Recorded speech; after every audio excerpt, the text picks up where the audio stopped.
ನಮಸ್ಕಾರ, ನೀವು ನೋಡ್ತಾ ಇದ್ದೀರಾ ಡಿಎನ್ಕೆ ಎಕ್ಸ್‌ಪ್ರೆಸ್ ನ್ಯೂಸ್. ಇದು ಜನಸಾಮಾನ್ಯರ ಧ್ವನಿ. ಬಾಗಲಕೋಟ ರಸ್ತೆ ಸರ್ಕಾರಿ ಪಾಲಿಟೆಕ್ನಿಕ್ ಕಾಲೇಜು ಕಾಂಪೌಂಡ್, ಆಯುರ್ವೇದಿಕ್ ಕಾಲೇಜಿಗೆ ಹೋಗುವ ಕ್ರಾಸ್ ರಸ್ತೆ ಹಾಗೂ ಅನಾಥಾಶ್ರಮದ ಕಾಂಪೌಂಡ್ ಪಕ್ಕದಲ್ಲಿಯೇ ಚರಂಡಿ.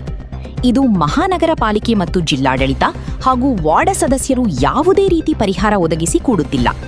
ಪಕ್ಕದಲ್ಲೇ ಅನಾಥಾಶ್ರಮ ಇದ್ದು ಸಾಕಷ್ಟು ಅನಾಥ ಮಕ್ಕಳು ಇದ್ದಾರೆ ಮತ್ತು ಸರ್ಕಾರಿ ಕಾಲೇಜು ಕೂಡ ಇದೆ. ಹೀಗೆ ಚರಂಡಿ ಗಲೀಜು ಇದ್ರೆ ಆ ಮಕ್ಕಳ ಮೇಲೆ ಆರೋಗ್ಯದ ಸಮಸ್ಯೆ ಆದ್ರೆ ಯಾರು ಹೊಣೆಗಾರರು? ಇಂದು ಕರ್ನಾಟಕ ರಕ್ಷಣಾ ವೇದಿಕೆ ಸ್ವಾಭಿಮಾನ ಸೇನೆ ರಾಜ್ಯಾಧ್ಯಕ್ಷರಾದ ಜಗದೇವ್ ಎಸ್ ಸೂರ್ಯವಂಶಿ ಆಕ್ರೋಶ ವ್ಯಕ್ತಪಡಿಸಿದ್ದರು. ಕೂಡಲೇ ಮಹಾನಗರ ಪಾಲಿಕೆ ಅಧಿಕಾರಿಗಳು ಎಚ್ಚೆತ್ತುಕೊಂಡು ಈ ಸಮಸ್ಯೆಯನ್ನು ಬಗೆಹರಿಸಬೇಕು. ಇಲ್ಲವಾದಲ್ಲಿ ಕರ್ನಾಟಕ ರಕ್ಷಣಾ ವೇದಿಕೆ ಸ್ವಾಭಿಮಾನಿ ಬಣದಿಂದ ಉಗ್ರವಾದ ಹೋರಾಟ ಮಾಡುವುದಾಗಿ ಹೇಳಿದರು. ಆಯುಕ್ತ ಸಾಹೇಬ್ರೆ, ನಿನ್ನೆ ನಾನು ಈ ಡ್ರೈನೇಜ್ ಮುಚ್ಕೊಂಡಿದೆ, ಕ್ಲೀನ್ ಮಾಡಬೇಕು ಅಂಥೇಳಿ ನಾನು ತಮಗೆ ಮಾಹಿತಿ ನೀಡಿದ್ದೆ. ಇದು ಆಯುರ್ವೇದಿಕ್ ಕಾಲೇಜಿಗೆ ಹೋಗೋ ಕ್ರಾಸ್ ಪಾಲಿಟೆಕ್ನಿಕ್ ಕಾಂಪೌಂಡ್ಗೆ ಎದುರಿಗೆ ಇಲ್ಲಿ ಇಷ್ಟು ತೆಗೆದಿದ್ದಾರೆ, ಆದರೆ ಒಳಗೆ ಹಾಗೆ ಮುಚ್ಕೊಂಡಿರೋದೆ. ನೋಡಿ ಒಳಗೆ ಇದು ಪೂರ ಒಂದು 2 ಫೀಟ್ ಫುಲ್ ಡ್ರೈನೇಜ್ ತುಂಬ್ಕೊಂಡ್ಬಿಟ್ಟಿದೆ. ಇದೆಲ್ಲ ಇದನ್ನು ತೆಗಿ ಕೆಲಸ ಮಾಡಬೇಕು. ಇದು ನೋಡಿ, ಇದೆಲ್ಲ ಅಲ್ಲಿಂದ ಅದೇನು ಬಸ್ ಸ್ಟ್ಯಾಂಡ್ ಹಿಂದುಗಡೆ ಏನು ಹೊಸ ಬಸ್ ಸ್ಟ್ಯಾಂಡ್ ಮಾಡಿದಿರಿ, ಹೊಸ ಬಸ್ ಸ್ಟ್ಯಾಂಡ್ ಹಿಂದುಗಡೆಯಿಂದ ಇದು ಸಂಪೂರ್ಣ ತೆಗೆಸ್ಬೇಕು. ಸಂಪೂರ್ಣ ತೆಗೆಸಿ ಇದು ಡ್ರೈನೇಜ್ ಸಂಪೂರ್ಣ ಸ್ವಚ್ಛ ಮಾಡಿಸಿದರೆ ನಾಳೆ ಇನ್ನು ಮಳೆಗಾಲ ಬರೋದ್ರೊಳಗೆ ಇದೆಲ್ಲ ಕ್ಲೀನ್ ಮಾಡಿಸ್ಬೇಕು. ಆಮೇಲೆ ಇಲ್ಲಂತೂ ಅದೇನು ನೋಡಬಾರ್ದು, ಅಷ್ಟೊಂದು ಹೊಲಸು ಗಲೀಜು. ಆ ಬಸ್ ಸ್ಟ್ಯಾಂಡ್ ಬಾಜು ಏನು ಗಲೀಜಿದೆಯಲ್ಲ ಆ ಪ್ರಕಾರ ಗಲೀಜು ಇಲ್ಲಿ ನೋಡಿ. ಇದು ನಿಮಗೆ ಮಾಹಿತಿ ನೀಡ್ತಾ ಇದ್ದೀನಿ. ಇದು ನೋಡಿ, ಇಲ್ಲಿ ಬಾಜು ಕಾಯಿಪಲ್ಲೆ ಮಾರ್ಲಿಕ್ಕೆ ಕೊಡ್ತಾ ಇದ್ದಾರೆ. ಆ ಪೂರ ಅಲ್ಲಿ ಹಿಡ್ಕೊಂಡು ಅದೇನು ಫುಟ್ಪಾತ್ ಮಾಡಿದ್ದಾರೆ, ಅಲ್ಲಿ ಹಿಡ್ಕೊಂಡು ಎಲ್ಲವೂ ಸ್ವಚ್ಛ ಮಾಡಿಸ್ಬೇಕು. ಆಮೇಲೆ ನೀರು ಈ ಮಷಿನ್ಲೆ ಜಗ್ಗಿಸ್ಬೇಕು.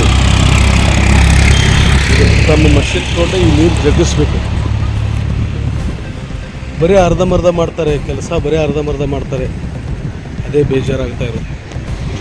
ನೋಡಿ, ಇಲ್ಲಿ ಹೇಳಿದ್ರೆ ಇದು ಆಯುರ್ವೇದಿಕ್ ಕಾಲೇಜು ಈ ಗಟಾರ್ ನಾನು ಹೇಳ್ತಾ ಇರೋದು ಬಾಗಲಕೋಟೆ ರಸ್ತೆಯಲ್ಲಿ ಬರೋದು. ನಿನ್ನೆ ತಾವು ಮಾಹಿತಿ ಕೊಟ್ಟಿದ್ರಿ, ಈ ಥರ ಪಾಲಿಸಿ ಕೆಲಸ ಮಾಡಿದ್ದಾರೆ, ತಮಗೂ ಮಾಹಿತಿ ನೀಡ್ತಾ ಇದ್ದೇನೆ. ನೋಡಿ, ಇಷ್ಟೇ ತೆಗೆದಿದ್ದಾರೆ, ಇದೆಲ್ಲ ಹಾಗೆ ಬಿಟ್ಟಿದ್ದಾರೆ. ಇದು 2 ಫೀಟ್, ಏನು ಕಡಿಮೆ ಅಂದರೆ 2 ಫೀಟ್ ಇದೆ. ಇದೆಲ್ಲ ಸ್ವಚ್ಛ ಮಾಡಿಸ್ಬೇಕು ಅಂತೇಳಿ ತಮ್ಮಲ್ಲಿ ವಿನಂತಿ ಮಾಡಿಕೊಳ್ತಾ ಇದ್ದೀನಿ. ಧನ್ಯವಾದಗಳು. ವಿಜಯಪುರದಿಂದ ಆಲಮಟ್ಟಿ ಉದ್ಯಾನವನಕ್ಕೆ ನೂತನ ಬಸ್ ಸೇವೆ ಆರಂಭವಾಗಿದೆ. ಆಲಮಟ್ಟಿಯ ಲಾಲ್ ಬಹದ್ದೂರ್ ಶಾಸ್ತ್ರಿ ಜಲಾಶಯದ ಆವರಣದಲ್ಲಿನ ಉದ್ಯಾನವನ ಹಾಗೂ ಈಚೆಗಷ್ಟೇ ಲೋಕಾರ್ಪಣೆಗೊಳಿಸಿರುವ ಜಲ ಉದ್ಯಾನವನ ವಾಟರ್ ಪಾರ್ಕ್ಗೆ ತೆರಳಲು ವಿಜಯಪುರದಿಂದ ಬಸ್ ಸೇವೆಗಳನ್ನು ಆರಂಭಿಸಲಾಗಿದೆ. ಪ್ರತಿದಿನ ಬೆಳಿಗ್ಗೆ 10 ಗಂಟೆಯಿಂದ ವಿಜಯಪುರ ನಗರದ ಕಿತ್ತೂರು ರಾಣಿ ಚೆನ್ನಮ್ಮ ಬಸ್ ನಿಲ್ದಾಣದಿಂದ ಆಲಮಟ್ಟಿಗೆ 6 ಸುತ್ತು ಸಂಚಾರ ಮಾಡಲಿದೆ. ರಾತ್ರಿ 8:20ಕ್ಕೆ ಕೊನೆಯ ಬಸ್ ಆಲಮಟ್ಟಿಯ ಉದ್ಯಾನವನದಿಂದ ವಿಜಯಪುರಕ್ಕೆ ಪ್ರಯಾಣಿಸುತ್ತದೆ.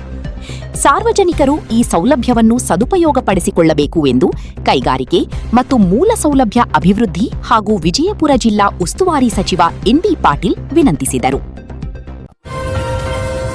ಗೋಕಾಕ ಹಾಗೂ ಮೂಡಲಗಿ ತಾಲೂಕಿನ ಹಲವು ಕಡೆ ಆಲಿಕಲ್ಲು ಮಳೆ, ರೈತರು ಬೆಳೆದ ಅಪಾರ ಬೆಳೆ ನಾಶ.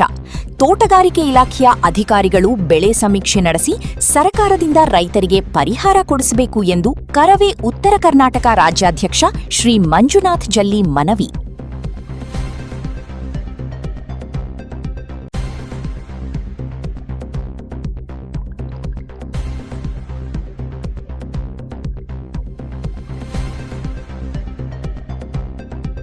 ಇವತ್ತಿನ ದಿನ ಗೋಕಾಕ್ ಮತ್ತು ಮೂಡಲಗಿ ಹಿರಿಯ ಸಹಾಯಕ ತೋಟಗಾರಿಕೆ ನಿರ್ದೇಶಕರಿಗೆ ಒಂದು ಕರ್ನಾಟಕ ರಕ್ಷಣಾ ವೇದಿಕೆ ಸಂಘಟನೆ ಪರವಾಗಿ ಇವತ್ತೊಂದು ಮನವಿಯನ್ನು ನೀಡಿದ್ವಿ.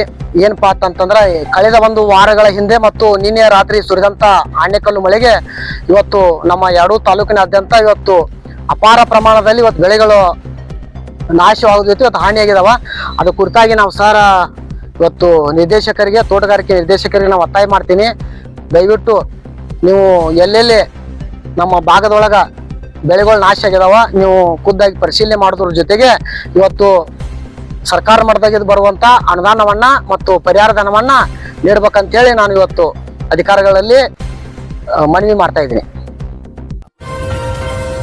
ಲೋಕಾಯುಕ್ತ ಬಲೆಗೆ ಬಿದ್ದ ಬಾಗಲಕೋಟೆ ಪಿಎಸ್ಐ ಮತ್ತು ಕಾನ್ಸ್ಟೇಬಲ್ ಲಂಚ ಪಡೆಯುತ್ತಿದ್ದಾಗ ರೆಡ್ ಹ್ಯಾಂಡ್ ಅರೆಸ್ಟ್. ಬಾಗಲಕೋಟೆ ಬಾದಾಮಿ ತಾಲೂಕಿನ ಕೆರೂರು ಪೊಲೀಸ್ ಠಾಣೆಯಲ್ಲಿ ಭ್ರಷ್ಟಾಚಾರದ ಬಣ್ಣ ಬಯಲಾಗಿದೆ. ಇಸ್ಪೀಟ್ ಮತ್ತು ಬಡ್ಡಿ ದಂಧೆಯ ಪ್ರಕರಣದಿಂದ ಹೆಸರು ಕೈಬಿಡಲು ಹಾಗೂ ವಶಪಡಿಸಿಕೊಂಡಿದ್ದ ಬೈಕ್ ಬಿಡುಗಡೆ ಮಾಡಲು ಭಾರೀ ಮೊತ್ತದ ಲಂಚಕ್ಕೆ ಬೇಡಿಕೆ ಇಟ್ಟಿದ್ದ ಪಿಎಸ್ಐ ಮತ್ತು ಕಾನ್ಸ್ಟೇಬಲ್ ಅವರು ಲೋಕಾಯುಕ್ತರ ಬಲೆಗೆ ಬಿದ್ದಿದ್ದಾರೆ. ಸಾರ್ವಜನಿಕರ ರಕ್ಷಣೆ ಮಾಡಬೇಕಾದ ಪೊಲೀಸರೇ ಈ ರೀತಿ ಲಂಚದ ಹಾದಿ ಹಿಡಿದಿರುವುದು ಇಡೀ ಇಲಾಖೆಗೆ ಮುಜುಗರ ತಂದಿದೆ.